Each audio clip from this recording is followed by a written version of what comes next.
Chilli chicken আমি কিন্তু খুবই কম খাই, মানে কিনে, বিশেষ করে যে রেস্টুরেন্ট থেকে চিলি চিকেন কিনে এনে খাওয়ার যে অনেকেই খান, সেটা কিন্তু আমার বাড়িতে খুবই কম খাওয়া হয়। তার একটাই কারণ যে তার কোটিংটা এতটাই পুরু থাকে যে খেতে একদমই ভালো লাগে না। আজকে আপনাদের সঙ্গে একটা চিলি চিকেনের রেসিপি শেয়ার করছি, যেটাতে কিন্তু একটা ম্যাজিক মশলা ব্যবহার করা হয়, যাতে কিন্তু একদমই রেস্টুরেন্টের মতন একটা গন্ধ আসে। কিন্তু বাড়িতে যেহেতু আমি তো কোটিংটা তৈরি করছি, একদমই সেই রকম মোটা পুরু কোটিং নয়, একদম নিজের মতন করে খুব অল্প পরিমাণে সমস্ত কিছু মানে ম্যারিনেশন ব্যবহার করে একটা চিলি চিকেন তৈরি করি, যেটা কিন্তু খেতে সত্যিই খুব ভালো হয়। এবং এটা কিন্তু আমি আমার মার কাছ থেকে শিখেছি। কিন্তু ম্যাজিক মশলাটা কিন্তু একটি রেস্টুরেন্টের একজন শেফের কাছ থেকে শেখা। ভীষণই স্বাদের, চিলি চিকেনের গন্ধটাকে একদমই চেঞ্জ করে দেয়। চলুন দেখিনি কী করে আমি বানাচ্ছি। দেখুন, এখানে আমি দিয়েছি প্রায় হাফ চামচ থেকে একটু বেশি ময়দা, 2 চামচ কর্নফ্লাওয়ার আরও কম দিতে পারেন। আর তার সঙ্গে দিয়েছি একটা ডিম ভেঙে, কাশ্মীরি রেড চিলি পাউডার, গোলমরিচের গুঁড়ো, এই সমস্তগুলো দিয়ে আমি কিন্তু ভালো করে এটাকে ম্যারিনেট করে রাখলাম। এবং দিয়ে দিলাম আরও একটু নুন, যে আমার মনে হচ্ছিল নুনটা একটু কম হবে, তাই জন্য কিন্তু আরও একটু নুন ব্যবহার করেছি। এইভাবে খুব ভালো করে মেখে নিয়েছি চিকেনটাকে। আমি কিন্তু এর মধ্যে অল্প হাড়ওয়ালা চিকেনও ব্যবহার করেছি, পুরোটা একদমই সলিড চিকেন ব্যবহার করিনি। একটু হাড় থাকলে কিন্তু বেশ ভালোই লাগে আমাদের বাড়ির সবারই। এরপর নিয়েছি এখানে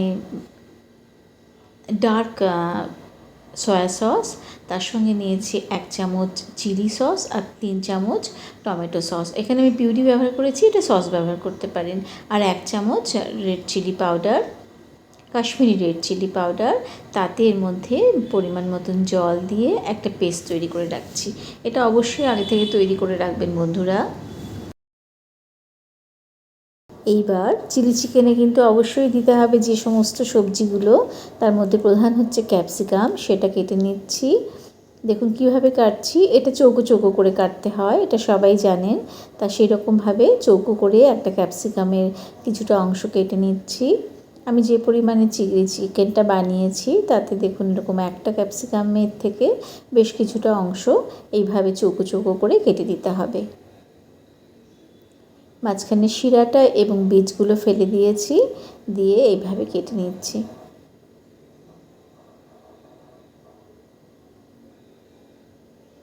খুবই সুস্বাদু হয় এই চিলি চিকেনটা বন্ধুরা, অবশ্যই একবার ট্রাই করে দেখতে পারেন। একদমই মানে ঘরোয়াভাবেই তৈরি হচ্ছে, মানে বাড়িতেই তৈরি করছেন, মানে একদম স্বাস্থ্যকর উপায়ে বাড়িতে চিলি চিকেন তৈরি করে নিন এইভাবে।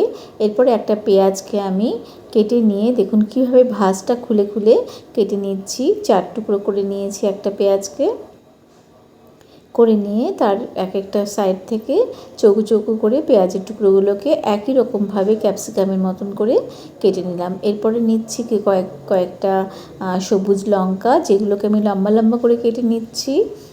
লঙ্কা তো দিতেই হবে, চিলি চিকেনে লঙ্কা ছাড়া চলবে না। এরপর নিয়েছি হোয়াইট অয়েল পরিমাণ মতন। এটা আপনি আরও ডুবো তেলে ভাজতে পারেন, কিন্তু আমি ভাজা তেল পরে খুব একটা ব্যবহার করি না দেখে তেলের পরিমাণটা কিন্তু সবসময়ই আমি একটু কম নিয়ে ভাজি, যাতে আমার তেলটা মোটামুটি ব্যবহার হয়ে যায় এই রান্নাতেই, অথবা পরবর্তী কোনো একটি সামান্য কোনো রান্নাতে অল্প একটু হয়তো রয়ে গেল সেই রকম। এবার দেখুন ম্যারিনেট করে রাখা সমস্ত চিকেনগুলো এবার লাল লাল করে একদম সিমে আঁচে রেখে আমি ভেজে নিচ্ছি, যাতে চিকেনের ভেতর অবধি একদম খুব ভালো মতন ভাজা হয়ে যায় এবং সেদ্ধ হয়ে যায়। কারণ এরপরে কিন্তু রান্নাটা করতে খুব বেশি সময় লাগে না, খুব সামান্য সময়ের মধ্যে কিন্তু চিলি চিকেন তৈরি হয়ে যায়, এই চিকেন ভাজা অবধি যেটুকুনি সময় লাগে।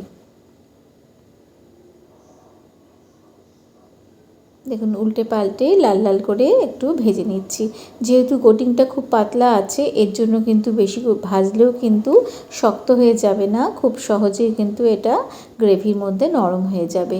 এরপর দেখুন একটা ম্যাজিক মশলা বানিয়ে নিচ্ছি, দারচিনি, এলাচ, লবঙ্গ আর কিছুটা মৌরি আর একটা স্টার অ্যানিস নিয়েছি। নিয়ে এগুলোকে আমি হামানদিস্তায় একটা গুঁড়ো করে নিচ্ছি। খুব মিহি পেস্টের দরকার নেই, মোটামুটি একটা গুঁড়ো করে নিলেই হবে। করে তৈরি করে রেডি করে রাখছি। এবার এতক্ষণে মোটামুটি ভাজাগুলো আমার কমপ্লিট হয়ে গেছে। এবার দেখুন দেখাচ্ছি ভেঙে ভাজার পরে চিকেনগুলো এত নরম তুলতুলে ভালো মানে হয়েছে চিন্তা করা যায় না। মানে এর থেকে প্রায় বেশ কিছুটা কিন্তু আমার ছেলে মানে খেয়েই নিল। এবার বাকিটা দিয়ে আমি রান্নাটা করছি। এবার একটু তেলটা কমিয়ে রাখলাম, কারোর ইচ্ছে হলে ওই পুরোটা তেলেই রান্না করতে পারেন। আমি একটু তেলটা কমিয়ে রেখে তার মধ্যে 2টো শুকনো লঙ্কাকে কেটে দিয়ে দিচ্ছি, দিয়ে একটু লালচে করে ভেজে নেব। দেখুন এইভাবে ভেজে নিতে হবে। এরপরে দিয়ে দিতে হবে কেটে রাখা আদা কুচি, খুব মিহি করে আদা কুচিয়ে নিয়েছি। দিয়ে দিচ্ছি রসুন কুচি।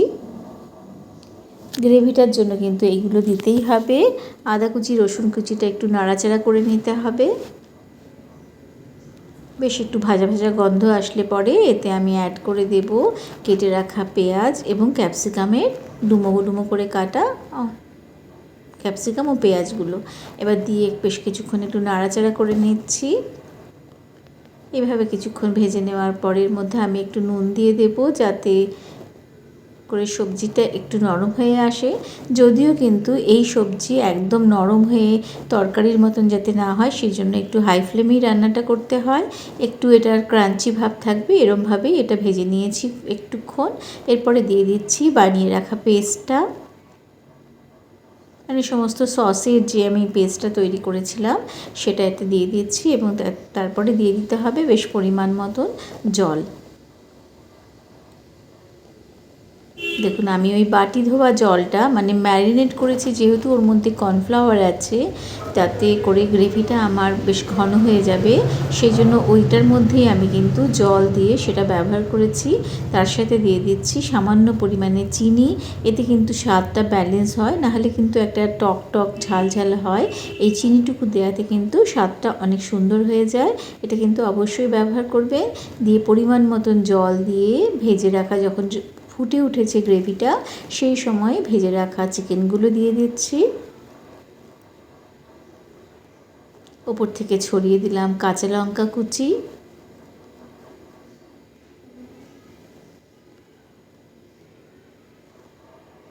তার সাথে ওপর থেকে ছড়িয়ে দিলাম ধনেপাতা কুচি।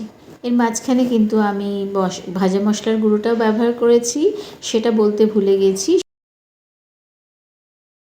রান্নাটা আমার কমপ্লিট হয়ে গেছে। দেখুন এই রকম দেখতে হয়েছে এবং এই রকম গ্রেভি রেখেছি। আপনার ইচ্ছে হলে আপনি একদম শুকিয়েও নিতে পারেন, তাতে কিন্তু বেশ একটা ড্রাই চিলি চিকেন তৈরি হয়ে যাবে। দেখুন এবার সার্ভ করে দেখাচ্ছি যে কত সুন্দর হয়ে